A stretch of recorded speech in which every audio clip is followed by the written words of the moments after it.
we're in the herb garden. The herb garden is maintained for the beauty of the grounds, but also I try to plant things in here that the kitchen can use. Often I'll label them, that way they'll know what they are. And everything in here is edible, be it flowers or herbs. So some of these flowers these are calendulas. They don't look too good. They're also called pot marigolds. And I'm not real happy with the way the calendulas look right now. And they're a cool season plant. So we're going to pull them all out and replace them for the summer. Usually I put basil around here, a lot of basil, so the kitchen can use that. The kitchen really likes to use a lot of basil. And then right in here, we have dianthus, Sweet William. It's in the carnation family, and you can either pick the little florets off or even pick the petals off and throw them in a salad for color. Put those there. And then over here, these are chives, so you can cut these up for baked potatoes. Now these are just about through blooming, so when you harvest chives, you want to cut them down to about 2 inches from the ground. Okay, so if we were harvesting these, we would cut them down that far. We'll cut them all down and we'll fertilize them and they'll come all back up nice and green. And if you look at them, they're not real green right now, so they need fertilizer. They need some nitrogen. And every time that I plant this, I add at least 1 bag of soil amendment and some fertilizer to the soil. This bed that's right here, I was told, used to be part of the parking lot. So we don't have real deep soil here. So we have to amend it and build it up so we get more soil depth for the roots of the plants. So, and then there are a lot of herbs through here. Some get very untidy. And this is salad burnet right here. Do you see how it's all gone to seed? And when it's small, it's a really attractive little green plant. Now, it's way too large. The problem is letting this go to seed like this and blooming, then we're gonna get seedlings coming up all over the garden, which will be a little bit of work to contain. So we're gonna cut these all the way back.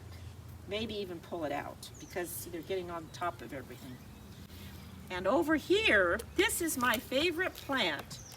This little ground cover is called prunella or self-heal. It started from just a 4-inch pot that I bought at a nursery over at the coast. It came from a division from my house, my own garden at home, and I put a few here. And it's spread throughout all of this area, and it loves this spot. It gets quite a bit of water because this garden is watered.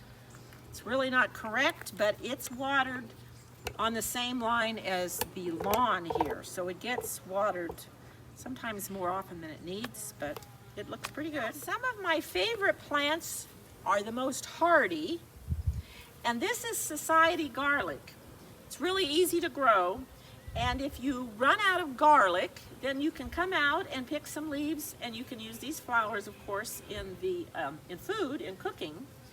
When you work with this plant, your hands are going to smell like garlic, so just be aware of that. This plant right here, I could dig up and divide into 4, 6 pieces, so it's really easy to grow. It likes it here, and it's getting a lot of water. This one is the variegated society garlic. You see, this is really pretty, and it adds a nice contrast in foliage color to the gardens, and this will have the pink flowers. It's just now starting to bloom, and it'll have the flowers just like this one over here. We have watermelon sage, and it has the coral red flowers, and they're tubular. And just a minute ago, before we started filming this, there was a hummingbird that was right over here. The hummers love it because any tubular flower they come to. And then behind it, over here is some mint. We have mint out here too, but I want to show you this mint. If you can see it, it is contained with flashing that is used for roofing. You go and get some strip of flashing and put around your mint. because mint is terribly invasive. I don't have any at home because it just goes all over the place. I got rid of all my mint, and I tried to get rid of all the mint in here, but I kept some. I have spearmint over here, and it's coming up into this ground cover of prunella, and I have to always pull it out, but I don't get all the roots, so just have to keep working at it. So the best thing to do is to take your mints and then encircle them with the flashing. I've tried many different things. One time it was a clay flower pot, sunk it in the garden, and put the clay flower pot in the soil so it would contain the mint. Well, guess what? It cracked the pot and escaped and got out into the garden. So that tells you how strong that mint is and how it will just escape and get into anything and everything if you're not diligent with it. Okay, so that's the mint over there, and there's a mint over here. This is the chocolate mint in the back. So I put the mint clear in the back. And then this one, I'm going to have to get some flashing to put around it because it just is trying to get away. So that is what I have for today.